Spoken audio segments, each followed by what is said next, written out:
नमस्कार, आप देख रहे हैं नेक्स्ट नाइन स्पोर्ट्स और स्वागत है आपका हमारे खास अपडेट में। मैं हूं आपके साथ अभिलाष। बीती शाम भारतीय क्रिकेट टीम की टी20 और वनडे सीरीज का ऐलान किया गया। ऑस्ट्रेलिया के खिलाफ 24 फरवरी से शुरू हो रही इस घरेलू सीरीज को लेकर काफी विवाद भी हुआ, क्योंकि यहाँ पर जिस तरह का टीम का अनाउंसमेंट हुआ है वो थोड़ा सा हैरान कर देने वाला है। हैरान कर देने वाला इसलिए क्योंकि कई खिलाड़ियों को मौका मिला और कई खिलाड़ियों की छुट्टी दी गई। बड़ी बात यह है कि क्यों आखिर जिस तरह की टीम बिल्ड की गई इस पर सवालिया निशान लगने चाहिए, क्योंकि हमने देखा है अब तक पिछले एक साल में जो भारत की क्रिकेट देखी है, जिस हिसाब से खिलाड़ियों ने अपनी मनमानी की है, किसी को आराम कर दे दिया गया, किसी को मौका दे दिया गया, किसी ने बेहतर परफॉर्मेंस दे दी। लेकिन एक चीज जो हम दावे के साथ कह सकते हैं, क्रिकेटिंग रिकॉर्ड्स के हिसाब से कह सकते हैं कि साल 2018 विराट वर्सेस रोहित था। विराट और रोहित ने रन्स किए, भारत जीतता रहा और भारत अब वर्ल्ड कप की प्रबल दावेदारों में से एक है। इस बात में कोई दो राय नहीं है। भारत के पास जसप्रीत बुमराह जैसा बेहतरीन गेंदबाज है, भारत के पास भुवनेश्वर कुमार जैसा स्विंग गेंदबाज है, भारत के पास शायद सबसे बेहतर मौजूदा समय में स्पिन जोड़ी है कुलदीप यादव और युजवेंद्र चहल की। लेकिन सवाल ये उठता है कि कई खिलाड़ियों को ऐसा मौका दिया गया है ना, जिनको शायद इस टीम में होना ही नहीं चाहिए कायदे से अगर हम देखें। लेकिन एमएसके प्रसाद को क्या ऐसी घूंटी पिलाई गई है कि कुछ खिलाड़ियों को तो वो ऐसे रख रहे हैं जैसे वो पता नहीं क्या कोई घर का लड़का। अब अगर हम बात करें, अब सबसे पहले आपको स्क्वाड बताते हैं टी20 सीरीज की, जो 2 टी20 सीरीज है। हम सभी जानते हैं वर्ल्ड कप नजदीक है, हर खिलाड़ी प्रैक्टिस करना चाह रहा है यहाँ पे। तो यहाँ पर विराट, रोहित, इन सबकी वापसी हुई। अंबती रायडू को भी मौका देना चाहिए था। अंबती रायडू इस स्क्वाड में नहीं है क्योंकि वो दामाद है या क्या है, जो भी है। वो ये कहते हैं कि मैं सिर्फ वनडे क्रिकेट खेलूंगा, ना मैं डोमेस्टिक क्रिकेट खेलूंगा, ना मैं टेस्ट क्रिकेट खेलूंगा और ना मैं टी20 क्रिकेट खेलूंगा। आए जबकि ये पिछले साल टी20 क्रिकेट में परफॉर्म करके अपनी बचा रहे हैं जगह, ठीक है। उसके बाद भी मौका दिए रहे हैं जो है चयनकर्ता, और वो भी 30-40 वाले बनाने वालों को। एक 90 की नॉक खेली है वेलिंगटन में, इसके अलावा एक भी नॉक मैं नहीं मान सकता जो इस खिलाड़ी ने बता दिया हो कि नहीं भाई ये एक प्रॉमिसिंग नॉक इस बंदे में है, क्योंकि नंबर 4 की क्रूशियल पोजीशन जो है वो as of now Ambati Rayudu तय कर चुके हैं। स्क्वाड बताते हैं आपको टी20 सीरीज का। विराट कोहली कप्तान होंगे, रोहित शर्मा उप कप्तान, केएल राहुल पूरे साल फ्लॉप, 2 पारियां डोमेस्टिक क्रिकेट में 80+, वो भी फंसी में उन्होंने खेली है। उसके बावजूद केएल राहुल को टीम में मौका दे दिया। अजिंक्य रहाणे का नाम कहाँ है, शुभमन गिल को क्यों लाया गया, क्यों बाहर कर दिया गया, इस बात का कोई अता पता नहीं। शिखर धवन इस टीम में है, ऋषभ पंत को मौका दिया गया, दिनेश कार्तिक, इन पर भी हम बात करेंगे क्योंकि ये वनडे सीरीज में नहीं है, महेंद्र सिंह धोनी, हार्दिक पांड्या, कृणाल पांड्या, विजय शंकर, युजवेंद्र चहल, जसप्रीत बुमराह, उमेश यादव, सिद्धार्थ कौल और मयंक मार्कंडे। अब यहाँ पर पांड्या ब्रदर्स ने हमने देखा न्यूजीलैंड में किस हिसाब से रन दिए। दोनों भाइयों ने मिलकर दबा के रन दिए थे, मतलब जितना ये दे सकते थे लुटाए हैं रन। उसके बावजूद ये टी20 स्क्वाड में है। चलिए, टी20 को भारत थोड़ा सा अगले साल जो टी20 विश्व कप है उसके लिए सोच रहा होगा, तो उस हिसाब से खिलाड़ी को आप तैयार करना चाहते हैं। अब आता है फर्स्ट और सेकंड ओडीआई का स्क्वाड, यानी कि शुरुआती 2 वनडे मैचों का स्क्वाड। इसमें एहसान किया है बीसीसीआई चयनकर्ताओं ने सिद्धार्थ कौल पर।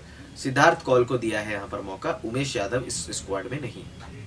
उमेश यादव को टी20 स्क्वाड में शामिल किया गया है, लेकिन उनको ओडीआई स्क्वाड में शामिल नहीं किया गया। यहाँ पर विराट कोहली अगेन कप्तान, रोहित शर्मा उप कप्तान, शिखर धवन, अंबती रायडू, केदार जाधव, महेंद्र सिंह धोनी, हार्दिक पांड्या, जसप्रीत बुमराह, मोहम्मद शमी, बेहतरीन परफॉर्मेंस थी, इनको वापस लाया गया, युजवेंद्र चहल, कुलदीप यादव, विजय शंकर, ऋषभ पंत, सिद्धार्थ कौल, केएल राहुल। यानी कि भारत को जहां 4 पेसर्स की जरूरत थी, भारत वहां 3 पेसर रख के जा रहा है। यहाँ पर मोहम्मद शमी फाइनल हो गए हैं, जसप्रीत बुमराह फाइनल है और भुवनेश्वर कुमार फाइनल है। उनकी जगह सिद्धार्थ कौल को रखा गया है एज ऑफ नाउ। अगर बाद में जरूरत पड़ेगी तो शायद भुवनेश्वर कुमार को रख लिया जाएगा। अब क्या केएल राहुल डिजर्व करते हैं टीम में रहना? क्या केएल राहुल को मौका दिया जाना सही है? यहाँ पर अगर आप पिछले 1 साल के रिकॉर्ड्स पर नजर डालें तो केएल राहुल आपके लिए फर्स्ट चॉइस नहीं होने चाहिए। या तो भारत में अब क्रिकेटर बनना बंद हो गए हैं, या तो आपके पास कोई ओपनिंग बल्लेबाज है ही नहीं। फिर ये अजिंक्य रहाणे, शुभमन गिल या फिर ये जो बाकी खिलाड़ी हैं, ये डोमेस्टिक क्रिकेट में क्या करते हैं, क्यों रन बनाते हैं, ये समझ में नहीं आता है। एटलीस्ट इन खिलाड़ियों की मेहनत को ज़ाया ना होने दिया जाए। एटलीस्ट इन खिलाड़ियों को एक सीरीज और दी जाती है। अगर परखना ही है आपको, एमएसके प्रसाद को कल मैं सुन रहा था, इन्होंने कहा कि हम ऋषभ पंत को ग्रूम करना चाहते थे, हमने इसलिए उनको छोटा सा रेस्ट दिया और उसके बाद हम उनको टीम में लेकर आए। तो दिनेश कार्तिक को बाहर करने को किसने बोला था सर आपको? एक खिलाड़ी जो आपके लिए सालों से परफॉर्म करता आ रहा है, इतना सीनियर बल्लेबाज है, उसको आकर आप आखिरी मोमेंट में सीरीज से बाहर कर देते हैं। ये किस तरह की टीम चुनी जा रही है, ये किस तरह के सिलेक्शन कर रहे हैं एमएसके प्रसाद और उनकी टीम, ये शायद अब वही बता सकते हैं। कितनी नॉक्स अभी तक ऋषभ पंत, हम ऋषभ पंत के खिलाफ नहीं है, लेकिन कितनी नॉक्स ऋषभ पंत ने ऐसी खेल दी हैं जो ये तय कर दे कि ऋषभ पंत वर्ल्ड कप के प्रबल दावेदार है। कितने मैचेस भारतीय टीम ने ऋषभ पंत को दे दिए जो आप उनको वर्ल्ड कप का प्रबल दावेदार मानते हैं, या मानते हैं कि टेस्ट क्रिकेट में उनके 200 है, 290 है, तो वो अगर रेड बॉल क्रिकेट में अच्छा कर सकते हैं तो व्हाइट बॉल क्रिकेट में डेफिनेटली अच्छा करेंगे, लेकिन उसके लिए आपको उनको मैचेस देने पड़ेंगे। ये नहीं कि 2 मैचेस खिलाए 3 मैचेस आराम दे दिया, 3 मैचेस खिलाए 2 मैचेस आराम दे दिया, क्योंकि चल ही रहा है पिछले 16-18 महीनों में भारत का जो मिडिल ऑर्डर है वो ऐसा ध्वस्त हुआ है, ऐसा बर्बाद किया है यहाँ पर लोगों ने कि हम ये नहीं कह सकते, ये गारंटी के साथ नहीं बोल सकते कि this team is gonna win the world cup.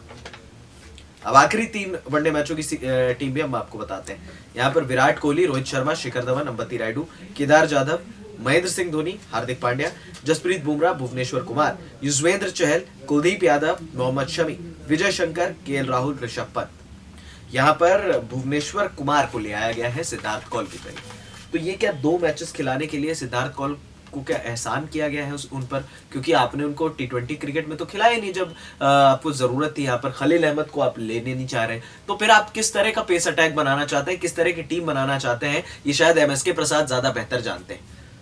आप वर्ल्ड कप के लिए अगर हम सपोज माने ऑलमोस्ट वर्ल्ड कप की टीम ये तय, अगर चेंज हो, हम दुआ करेंगे कि चेंज होगी वर्ल्ड कप की टीम, अगर चेंज हो तो ज्यादा बेहतर है, वरना ये टीम आपको वर्ल्ड कप नहीं जिता सकती। क्यों नहीं जिता सकती, इसका हम आपको बिल्कुल प्रूफ बताते हैं। विराट, रोहित, शिखर, महेंद्र सिंह धोनी, ये 4 बल्लेबाज जिनके दम पर आप वर्ल्ड कप जीत सकते हो। अंबती रायडू ने ऐसी कोई नॉक नहीं खेली जिनको आप देख के बोलते हैं कि ये भाई वर्ल्ड कप जिताने वाली नॉक है। केदार जाधव 30-40, बहुत ज्यादा हुआ 50, इससे ज्यादा नहीं हो सकता इनसे। केदार जाधव आप टीम में। KL Rahul out of form पूरे साल 2018, मजबूरी तक में खिला दिया भारत ने ऑस्ट्रेलिया में इनको उनकी जगह बचाने के लिए, उसके बाद वो नहीं सुधरे। केएल राहुल को अपने टीम में ले आए, सिर्फ 2 मैच के परफॉर्मेंस पे केएल राहुल टीम में है, और शुभमान गिल जो 1000 रन मारकर वहां पर बैठे हुए हैं, 2 मैचेस बेचारा फ्लॉप हुआ वो, 2 मैचेस के बाद आपने उन्हें बाहर कर दिया, तो फिर मौका क्यों दिया? तो फिर क्यों इन खिलाड़ियों को टीम में लाया जाता है? क्या इनका करियर बर्बाद करने के लिए? क्या इन खिलाड़ियों को इस वजह से टीम में मौका दिया जाता है? क्या ये खिलाड़ी इस वजह से 1000 रन बनाते हैं रणजी ट्रॉफी में? दिनेश कार्तिक को बाहर करने की वजह अब तक समझ में नहीं आई। उनको जो छोटे छोटे रोल्स दिए गए, एटलीस्ट दिनेश कार्तिक ने उन रोल्स को निभाया है। ये नहीं कहता कि दिनेश कार्तिक ज्यादा बेहतर है, लेकिन दिनेश कार्तिक आपके लिए एक एक्सपीरियंस बैट्समैन हो सकते थे। क्यों आखिर दिनेश कार्तिक को बाहर किया गया? विजय शंकर, रविंद्र जडेजा का एक कंपैरिजन, ठीक है, विजय शंकर ने अच्छा किया, आपको एक ऐसा बैट्समैन मिल गया जो रन कर सकता है, लेकिन रविंद्र जडेजा इतने बुरे खिलाड़ी नहीं है जो आपने उनको मौका नहीं दिया या फिर उनको बाहर कर दिया। और अगर आपको रविंद्र जडेजा को नहीं खिलाना था तो फिर आप उनको टीम में क्यों लेकर आए थे? ये सारी चीजें अब सोची जानी चाहिए, ये सारी चीजें टीम मैनेजमेंट को बैठ के बात करनी चाहिए, क्योंकि ये टीम जो है ये वर्ल्ड कप आपको नहीं जिता कर दे सकती। हो सकता है कि आईपीएल में कोई ऐसा आउट ऑफ द बॉक्स प्रदर्शन निकलकर सामने आ जाए, युवराज सिंह, सुरेश रैना, अजिंक्य रहाणे, रविंद्र जडेजा, कि फिर आपको मजबूरी में इन खिलाड़ियों को मौका देना पड़ेगा। लेकिन फिर आप इनमें से किनको बाहर करेंगे? एटलीस्ट मैच प्रैक्टिस तो देते। आप 2-3 खिलाड़ियों को और रेस्ट कराते। जब 15-18 महीने से आप रेस्ट करा ही रहे हो, जब आपको पता ही है कि मुझे ये 15 भेजने हैं, तो आप अपने खिलाड़ियों को परख लेते, अपने खिलाड़ियों को मौका दे देते, इसमें बुराई नहीं थी। यहां पर एमएसके प्रसाद और उनकी टीम बैठे हुए हैं, और साफ तौर पर हम ये कहना चाहेंगे, एमएसके प्रसाद जी सुनिए, हमारे व्यूअर्स की भी आवाज सुनिए, जो क्रिकेट फैंस, जो भारतीय क्रिकेट फैंस को, जो टीम इंडिया को चीयर करते हैं, जिन लोगों को चीयर करते हैं, उनकी बात आप सुनिए। उन खिलाड़ियों को आखिर मौका क्यों नहीं दिया जा रहा है? क्यों ये फ्लॉप केएल राहुल, क्यों ये अंबती रायडू 30-40 बनाने वाले, क्यों ये केदार जाधव जैसे लोग टीम में हैं? और 6-6 महीने ये चोटिल होकर टीम में वापस आते हैं, और इनको फिर आप वर्ल्ड कप खिलाने की बात करते हैं। यार, आपके पास इंडिया में इंडिया ने ऐसे ऐसे बैट्समैन निकाले, ऐसे ऐसे प्लेयर निकाले जो शायद वर्ल्ड कप में भारत के लिए बेहतर प्रतिनिधित्व कर सकते हैं। क्यों आखिर इन खिलाड़ियों को लाकर टीम को बर्बाद किया जा रहा है? क्योंकि देखिए, हम ये कहते हैं कि भारत का जब इंस्टेंट कोलैप्स होता है, जब 92 ऑल आउट हुए, जब हम सिडनी में हारे ऑस्ट्रेलिया से, तो लोग ये कहते हैं it's all about one bad day. तो बैड डे तो कभी भी आ सकता है। खराब समय जब आपका आता है तो ये कहीं भूल के नहीं आता है कि नहीं आज मैं खराब करूंगा। खराब समय होता है, और उसके लिए आपको तैयार होना होता है। शायद अच्छे समय के लिए तो दुनिया तैयार होती है, खराब समय के लिए आपको ये तय करना है कि आपका नंबर 4 तय है या नहीं, आपका नंबर 6 तय है या नहीं, आपकी टीम तय है या नहीं। ये सारी चीज़ें सोचने की ज़रूरत है और हमें लगता है कि यहाँ पर अब बीसीसीआई को मंथन करना पड़ जाएगा, क्योंकि आप ऑस्ट्रेलिया के खिलाफ जो स्क्वाड देगा यहाँ शायद भारत में ये रन भी मार दे, क्योंकि विराट रोहित शिखर ही रन बना देंगे तो ये फिर टेस्ट नहीं होंगे। आप देखिएगा ये टेस्ट नहीं होंगे, ये 30-40 बनाकर विराट के साथ मैच जिता देंगे और वहां बल्ला लेके घूमेंगे मैदान पर, लेकिन ये वर्ल्ड कप में परफॉर्म नहीं कर पाएंगे। जिस दिन 4-5 विकेटें 20-25 रन के अंदर गिरी, वहां हम देखेंगे कि ये खिलाड़ी क्या परफॉर्मेंस देते हैं, वहां हम देखेंगे कि ये खिलाड़ी क्या बेहतर निकाल कर लाते हैं टीम में, तब हम मानेंगे कि नंबर 4 और नंबर 6 भारत के लिए परफेक्ट है। वरना एज ऑफ नाउ नंबर 4 और नंबर 6 भारत के लिए परफेक्ट नहीं है।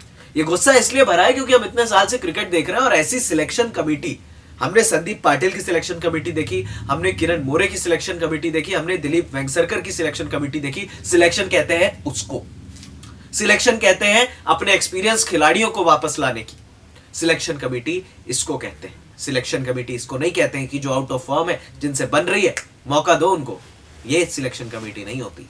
तो अब देखना होगा कि सिलेक्शन कमेटी आगे क्या करती है। फिलहाल इस खास अपडेट में